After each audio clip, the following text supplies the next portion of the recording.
18 तारखेला जे सातारा सांगली विधान परिषदेच्या निवडणुकीचं जे मतदान होणार आहे, या पार्श्वभूमीवर सातारा जिल्ह्यामधील राष्ट्रवादी काँग्रेसचे सर्व सन्माननीय जिल्हा परिषद सदस्य, पंचायत समित्यांचे सर्व सभापती, त्याचबरोबर नगरपालिकांचे आमचे सर्व सन्माननीय नगरसेवक आणि या जिल्ह्यामधील सर्व प्रमुख नेते मंडळी यांची बैठक आज पार पडली आणि या 18 तारखेच्या निवडणुकीच्या अनुषंगानं आपण काय भूमिका घ्यायची या संदर्भात कार्यकर्त्यांची मतं आज जाणून घेण्याचा प्रयत्न मी या बैठकीमध्ये केला।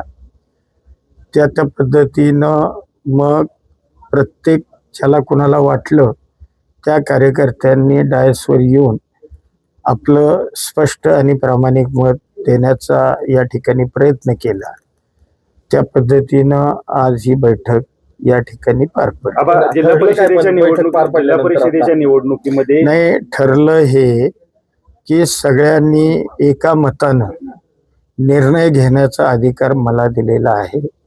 सगळ्यांनी एकामुखानं सांगितलं की आबा भावना आमच्या जरी काही असतील तरी तुम्ही जो निर्णय घ्याल या निर्णयाच्या पाठीशी या जिल्ह्यातला राष्ट्रवादी काँग्रेसचा सर्व मतदार हा राहील, अशा पद्धतीची ग्वाही एकमताने सगळ्यांनी दिली आणि हा अधिकार मला त्यांनी दिलेला आहे।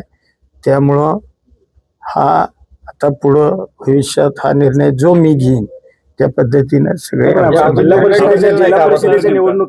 निर्णय ठरलेला नाही। हो, आता भावना सगळ्यांनी व्यक्त केल्या, ज्या काही कटू चांगल्या काही भावना असतील त्या व्यक्त करण्याचा प्रत्येक सभासदांनी प्रयत्न केला। मी माझं मत त्यांना सांगितलं, त्या पद्धतीनं त्यांनी सगळ्यांनी एकमुखानं निर्णय घेतला की निर्णय जो काही उद्या घ्यायचा आहे तो निर्णय एकमुखाने मकरंद पाटलांना आपण हा अधिकार आबांना देऊ। आबा जो निर्णय घेतील त्या निर्णयाप्रमाणे या जिल्ह्यामधला मग नगरपालिकांचे नगरसेवक असतील, जिल्हा परिषदेचे सदस्य असतील, त्याचबरोबर आमच्या सभापती पंचायत समित्यांचे असतील, त्या पद्धतीने ते भूमिका घेतील। महायुतीतील उमेदवाराला मतदान करण्याचा निर्णय अजून तळ्यात आहे का तुमच्याकडे?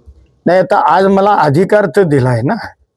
म्हणजे आज मला आज ऐकून घ्या, आजची बैठक ही पहिल्यांदा तुम्हाला सगळ्यांना जिल्ह्यामध्ये कल्पना आहे की जे काही मागं घडलं या घटना या अनुषंगानं असणाऱ्या मतदारांच्या भावना ह्या तीव्र स्वरूपाच्या होत्या, त्या ऐकून तुम्हाला घेणं गरजेचं होतं।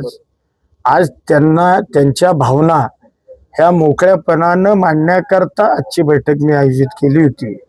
त्या पद्धतीनं ज्याला कुणाला वाटलं त्यांनी भूमिका आज या पक्षाच्या व्यासपीठावर मांडल्यात आणि त्यांनी सगळ्यांनी ठरवलं की या निवडणुकीचा निर्णय जो काही घ्यायचा तो मकरंद आबांना आपण एका मतानं सगळ्यांनी अधिकार देऊ, असा निर्णय आज त्यांनीच बैठकीत पण भाजपला अजूनही